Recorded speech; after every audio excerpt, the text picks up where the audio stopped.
Bigyan natin ngayon ng reaction opinion itong post ni Senator Juan Miguel Zubiri. Ito ang sagot niya sa mga kapwa niya senador na parang gusto nilang matuloy ang impeachment trial after na ibinasura ng Supreme Court, dineclare na unconstitutional ang impeachment case laban kay VP Sara.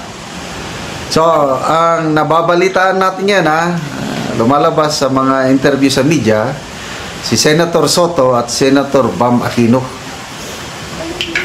Okay, ito. Sa mga gusto pang ituloy ang impeachment proceeding sa Senado, ito ang sagot ko sa inyo. So, hindi niya pinangalanan. Wala. Kailang, marami ng post na lumalabas, nababasa ko, may interview daw, may mga pahayag, Senator Soto, Senator Bam, na gusto nilang matuloy. So ito, babala o paalala, whatever.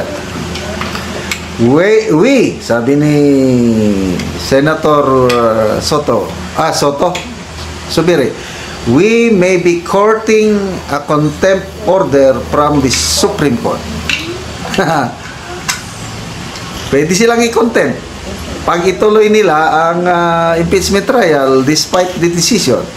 We may be courting a contempt order from the Supreme Court and a possible constitutional crisis.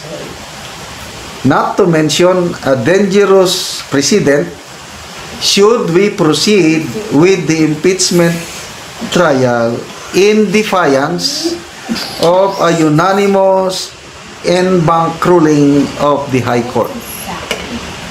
15 silang maestrado. Ang alam ko, correct me if I'm wrong, 13 yung bumotong unanimous, yung isa ata nag-abstain, yung isa on leave. I'm not sure. Basta unanimous. Kahit yung mga appointee ni Aquino administration noon, dalawa, Kagiwa at Enlonen, bumoto ipasura. Kahit yung appointee ni PBBM, Justice Raul ba yun? Bumoto in favor sa pagpasura. Yung iba sinasabi na appointee ni Digong lahat yan. Kaya bias. Mga bitter lang yun, hindi makamove on. So unanimous decision. Sabi ni dagdag ni Senator Zubiri, ignoring the Supreme Court decision is tantamount to eroding the very principle of judicial review established in Angara versus Electoral Commission 63 Philippine 139 1936 pa na decision ito. So ito may jurisprudence na nangyari na may principle of judicial review ang Supreme Court, and in turn endangers the delicate system of checks and balances that is foundational to our democracy. Whether we agree with the decision or not, the Supreme Court remains as the final arbiter of constitutional issues, lest we destabilize the very framework of government. Respect and honor the Supreme Court of the Philippines. Period. Ang galing ng pagkano. Period. Wala na. Ano bang mga legal luminary pa yan nyo yan? I don't know rin kung anong basihan ni Senator Bam Aquino bakit gusto niyang ituloy. Okay. Period. Itong pananaw ni Senator Zubiri, ganito rin ang pananaw ni Senator Jesus Cudero, na final arbiter talaga ang Supreme Court. Sila ang may final say. Pag nagsabi ang Supreme Court, wala nang magagawa. Tatalima na lang sila. Meaning the senator judges. So, magbasa tayo sa mga sabi period. Matulog na ako. Ito rin may konting humor si Senator Zubiri na maganda ang dating ba. Matulog na ako. Ito, nabasa ko lang. Period. Ito na.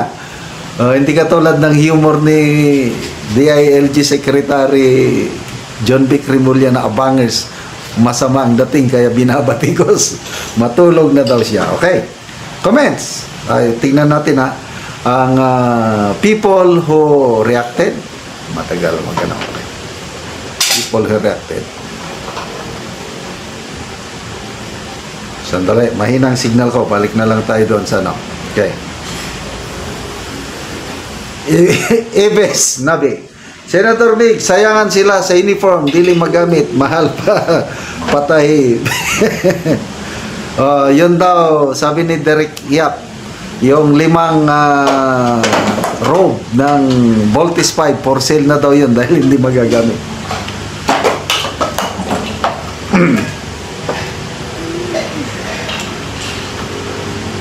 Estrelleta Marusiak. Philippines has a strong judicial system that must be respected and upheld over politics. Correct. Renz de la Peña. We are a nation of law, not a nation of rough politicians. Then Cyril. To those who are unhappy with the decision of the Supreme Court, it's healthy to express your frustrations for your mental health. Yes, para hindi sila ma-stress. Palabas lang, pwede yun. To those who question the Supreme Court decision, read first and understand the entire ruling. The Supreme Court does not prohibit or prevent impeachment trial. It just wants to uphold the rule of law and check the abuses in the impeachment process, which is found to be unconstitutional. Yun malang. Na-violate yung one-bar rule. So, unconstitutional. Pwede kayong mag-file ulit next year. Di ba ganun? So, hindi nga talaga pinagbabawal na ang Senado o ang Kongreso mag-initiate ng impeachment complaint at ang Senado ang mag-try. You can go on. Ganun lang. Eh, bakit kasi hindi nila inayos yung pag-file na 3 sunod-sunod, pinabayan lang, pinatulog, tapos yung pang-4, 1 day lang, tapos na, hindi masagot-sagot ang mga basic question ng Supreme Court, o tuloy, na unconstitutional kayo. So, better luck next time. Pwede ulit, para makapanood tayo ng bloodbath, next year na tayo magkita-kita sa impeachment court. Salamat po, Senator Zubiri, sa inyong paninindigan. Okay, mga kaibigan, salamat sa inyong pagsubaybay sa ating